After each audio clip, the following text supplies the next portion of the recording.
আসসালামু আলাইকুম। আজকে রান্না করছি লটকা মাছ ভুনা কাঁচাটা। এটা আমি কখনো করি নাই, ফার্স্ট করছি, তাই আপনাদের সবার সাথে শেয়ার করছি। আমি আমার মতো করে রান্না করব, সেটাই শেয়ার করব।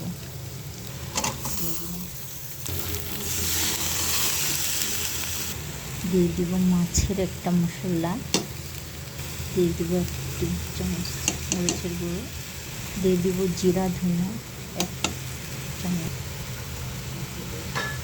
দিয়ে দিব আদা রসুন বাটা 1 চামচ।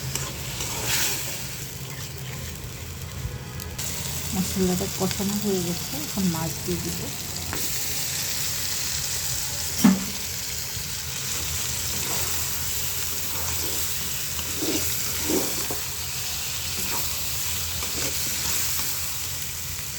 হয়ে গেছে, মাছ রান্না কমপ্লিট হয়ে গেছে, সুন্দর হয়েছে।